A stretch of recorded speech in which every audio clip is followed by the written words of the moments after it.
میں اپنی پھوپھو کے اوپر مرتا تھا اور اس کے حسین وجود کا روز دیدار کرتا تھا، اور پھوپھو ایک دن نہا کر نکل رہی تھی تو اس کے گیلے وجود کو دیکھ کر میں نے اپنی پھوپھو کو اور باعث نے پھوپھو کے ساتھ، میرا نام ارشد ہے، میری عمر 24 سال ہے، میں چکوال کے گاؤں میں رہتا ہوں۔ وہ گاؤں پہاڑوں پر واقع ہے۔ میں نے اپنی پڑھائی اسی گاؤں کے چھوٹے سے گولے سے مکمل کی تھی اور اب میں فارغ گھر پر ہی بیٹھا تھا۔ ہمارا کام کھیتی باڑی کا تھا، اس لیے میں اپنے ابو کا ہاتھ بٹا دیتا تھا اور اس طرح محنت مزدوری ہو جاتی تھی۔ میں 24 سال کی عمر میں کافی طاقتور تھا۔ اس کی ایک وجہ گاؤں کی دیسی خوراک تھی جو کہ ہم سب بھی بہت زیادہ کھاتے تھے۔ ہمارا گزارا اس طرح بہت آسانی سے ہو رہا تھا، پر میری امی کو ابھی بھی فکر ہوتی تھی۔ اس کی اصل وجہ میرے ابو کی بہن تھی جو کہ ابھی بھی ہمارے ساتھ ہی تھی۔ میری امی کہنے کے مطابق وہ ہم پر بوجھ تھی اور ان کی وجہ سے ہمارا خرچہ ضرورت سے زیادہ ہوتا تھا، پر مجھے اپنی امی کی اس بات سے اختلاف ہوتا تھا کیونکہ پھوپھو بھی ہمارے گھر کا فرد تھی۔ ہمارے ساتھ ہماری دادی اماں بھی رہتی تھی، اسی وجہ سے پھوپھو بھی ہمارے ساتھ ہی رہتی تھی، ورنہ میری امی نے پھوپھو کو گھر سے نکالنے میں کوئی کسر نہیں چھوڑی تھی۔ میری پھوپھو کا نام نورین ہے۔ ان کی عمر اس وقت 27 سال کی تھی، لیکن ان کی ابھی بھی شادی نہیں ہوئی تھی۔ اس کی اصل وجہ یہ تھی کہ بچپن میں اپنی دوستوں کے ساتھ پہاڑوں پر کھیلنے جاتی تھی۔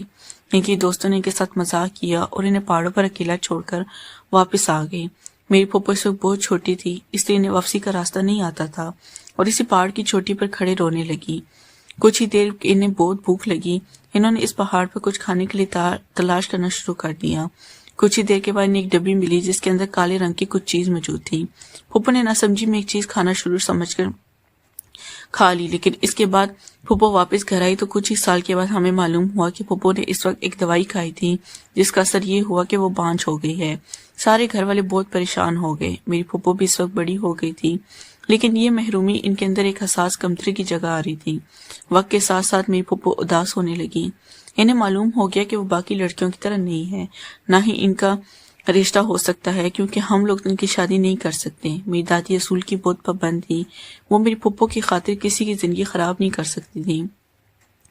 اس وقت انہوں نے پھوپھو کی شادی نہ کرنے کا فیصلہ کیا اور انہیں گھر بٹھائے رکھا۔ میری پھوپھو کسی قیدی کی طرح گھر میں رہتی۔ میں اپنی پھوپھو کو دیکھ کر اداس ہو گیا تھا، مجھے ان کا احساس ہونے لگا، لیکن میں نے اپنی جذباتوں سے کنٹرول میں نہ رکھ سکا۔ اس کا نتیجہ یہ نکلا کہ میں پھوپھو کو دوسری نظر سے دیکھنے لگا۔ مجھے یہ تو معلوم ہی تھا کہ ان کی زندگی میں کوئی بھی نہیں آ سکتا، اس لیے میں سوچتا کہ ان کی خواہشات کون پورا کرے گا۔ میری سوچ بدلنے لگی، میرا دل کرنے لگا کہ میں ان کی خواہشات کو، اب میری ایک عادت بن گئی کہ جب بھی میں نے دیکھتا تو میرے اندر ایک بے چینی پیدا ہو جاتی۔ گھر والے نے میری پھوپھو کو علاج کروانے کا سوچا۔ میری امی کو کسی آنٹی نے ایک پیر کا بتایا، لیکن وہ شہر میں رہتا تھا۔ ان کے کہنے کے مطابق اس پیر کے پاس باج پن کا علاج تھا۔ میری امی کہنے لگی کہ وہ تو اتنا دور پھوپھو کو لے کر نہیں جا سکتی۔ میں نے سوچا کیوں نہ میں ہی پھوپھو کو لے کر ان کا علاج کروانے چلا جاؤں۔ میں نے پھوپھو سے بات کی لیکن انہوں نے انکار کر دیا۔ میں نے انہیں یاد دلا دیا کہ کیا پتہ اس طرح ان کا بانجھ پن ٹھیک ہو جائے، ان کی شادی ہو جائے، تو وہ سوچنے لگی اور مان گئے۔ میں پھوپھو کو عام بس میں شہر لے کر جانے لگا۔ راستے میں پھوپھو میرے ساتھ بیٹھی تھی۔ میں نے محسوس کرنے لگا لیکن یہ بس تھی جس کی وجہ سے مجھے خود پر قابو پانا پڑا۔ کچھ ہی دیر بعد جیسی رات ہوئی تو میں نے دیکھا کہ میری پھوپھو کو نیند آ رہی ہے۔ ابھی شہر پہنچے میں کچھ وقت تھا۔ میں نے ان سے کہا وہ کندھے پر سر رکھ کر سو جائیں تاکہ انہیں کوئی تھکاوٹ نہ ہو۔ میری پھوپھو بھی اسی پوزیشن میں سو گئی تھی، لیکن اب میری نیند اڑ گئی۔ میں اپنی ہی محسوس کرنے لگا۔ کچھ دیر بعد ہم شہر پہنچ گئے۔ پیر صاحب نے میری پھوپھو کو اندر بلایا۔ میں بھی ان کے ساتھ چلا گیا۔ کچھ سوال کے بعد انہوں نے پانی دیا اور اسے اپنے پیٹ پر لگانا، ایسا کرنے سے انہیں شفا مل سکتی ہے۔ ہم پیر صاحب سے مل کر واپس جانے لگے۔ میں نے پھوپھو کو بہت تسلی دی کیونکہ پیر صاحب نے کہا کہ عمل 1 ہفتہ کرنا ہے اور اس کے بعد فوری شفا مل جائے گی، لیکن اگر نہ ملی تو پھر اس کا کوئی دوسرا علاج نہیں۔ ہم لوگ گھر پہنچ گئے۔ میری پھوپھو بہت یقین کے ساتھ روز ہی وہ عمل کرتی۔ سب گھر والوں کو بھی 1 ہفتے کا انتظار تھا، لیکن قدرت کو جو منظور وہی ہونا تھا۔ میری پھوپھو کو کوئی شفا نہیں ملی، لیکن اس بار وہ پہلے سے زیادہ اداس ہو گئی تھی۔ انہوں نے رونا دھونا شروع کر دیا اور کہنے لگی کہ انہیں ہر حال میں اپنی نئی زندگی شروع کرنی ہے اور باقی لڑکیوں کی طرح انجوائے کرنا ہے۔ میری دادی اماں کو ان کے اس بات پر بہت غصہ آیا۔ میری پھوپھو کو سمجھانے لگی کہ اب وہ صرف اس گھر میں رہے گی۔ مجھے کافی دکھ ہوا، ان کتنی خوبصورت لڑکی کے ساتھ ایسا کیسے ہو سکتا ہے۔ میں جب بھی پھوپھو کو دیکھتا تو میری ارمان جاگتی۔ ایک دفعہ میرے ساتھ ایسا ہوا، میری پھوپھو اپنا کام کرنے مصروف تھی۔ جب میں نے انہیں رف حلیے میں دیکھا تو فوراً اپنے روم میں چلا گیا۔ اس دن میں نے اپنا روم بند کرنا بھول گیا اور اسی وقت میری پھپھو میرے روم کے اندر آ گئی۔ انہوں نے مجھے سب کرتے دیکھا تو حیران ہو گئی۔ میں نے جلدی سے اپنا حلیہ درست کیا۔ وہ مجھ سے پوچھنے لگی کہ یہ میں کیا کر رہا ہوں، تو میں نے ان سے کہا میں بہت بے چین ہو جاتا ہوں، اس لیے میں خود ہی اپنی بے چینی کو اس طریقے سے کام کرتا ہوں۔ میری پھپھو میری بات سن کے حیران ہو گئی اور میں ان سے پوچھنے لگا کہ میں بھی بے چین کیوں ہو جاتا ہوں۔ جب میں پہلے تو چپ رہا لیکن پھر انہیں بتانے کا سوچا۔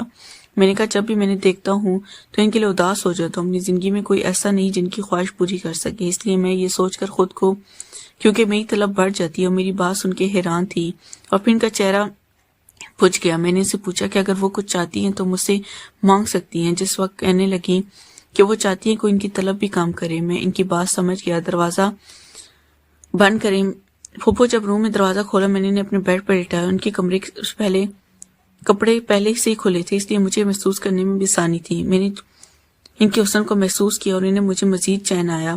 اب میں انتظار نہیں ہوتا، اس لیے میں نے مزید وقت برباد نہیں کیا اور اپنی پھپھو کی طلب ایک ہی بار میں پوری کر دی۔